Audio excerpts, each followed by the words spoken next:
14th century. So as now we are. I will never again have an experience like the one I had in Spain and Morocco. I went to so many places, met so many people, and I'm afraid that that kind of experience is really a once-in-a-lifetime thing.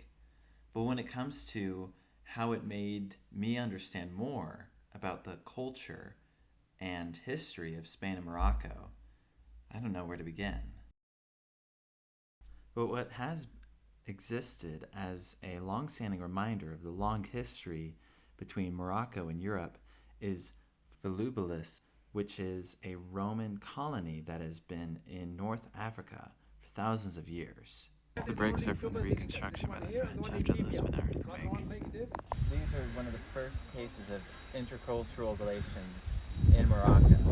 Then probably one of the earliest recorded history at least. But this is where we start to see Roman culture clashing with North African culture. The Amazigh peoples, this is where they start to interact with Mediterranean culture. And that carries over not just in modern Morocco, but elements of it continue into Spain and when it's all Andalusian period.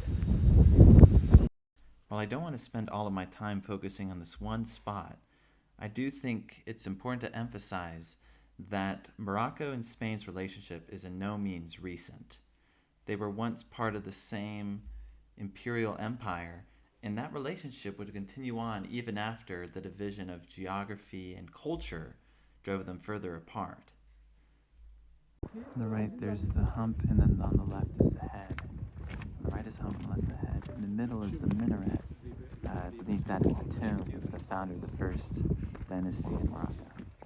So this is evidence that Morocco was not always a monolithic Islamic culture, and that there was a diversity in thought and ideas that exists even today. And we can see that this also influenced Spain, or even they were influencing each other. And when we come to Spain, we can also see this influence. Noticing the arches and the 8-pointed stars, which are not exactly Christian in origin, but rather a common motif all around Islamic art and architecture. Alright, now we're here on the Andalusian coast in the south of Spain, and we're already having beautiful views. And already we can start to see the beginnings of Moorish influence in the architecture of Spain.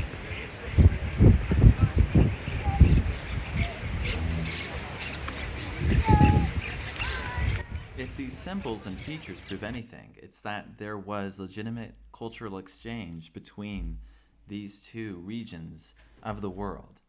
And even if today we can see more significant differences as they diverged, there's an undeniable link between the two that is often celebrated today, even if for a time in the past it was often scorned. Virgin Mary, right up there. I think that's the hand. Peta? Pata?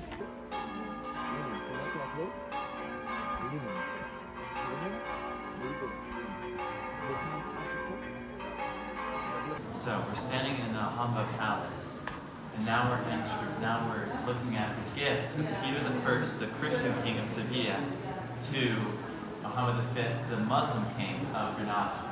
Up here, as you can see on the light and color, this is painted onto horse leather and depicts the important kings in the line of the Nazarenes. And this is all meant to show to you that there was a time when these Muslim and Christian kings communicated and had a dialogue that was more than just combat. I'm now standing in the palace of Charles I of Spain, but Charles V of the Holy Roman Empire. In the center from here, your voice projects so that everybody in the courtyard can hear it. And over there, we have a gate leading to the General HIEU, the Muslim section of Alhambra. So we have a literal gateway from the Spanish to the Arabic world found right here. Alright, so we're standing outside the Seville Cathedral, and here we can see the bodies of many famous figures in Spanish history. Most importantly, we can find the body of Christopher Columbus, entombed in the memorial where his coffin is uplifted by 4 figures representing the 4 kingdoms of Spain that have been united over the course of the 15th century. Before them was Ferdinand and Peter, who also had their various interactions, diplomatic events, and wars with the Moorish kings before they were removed during 1492. So this cathedral is basically the climax of the 15th century and the Reconquista. All the notable figures and famous names and what came after them are either buried or memorialized in this structure, the largest cathedral in the world. Thank you. I really appreciate it. Thanks, guys.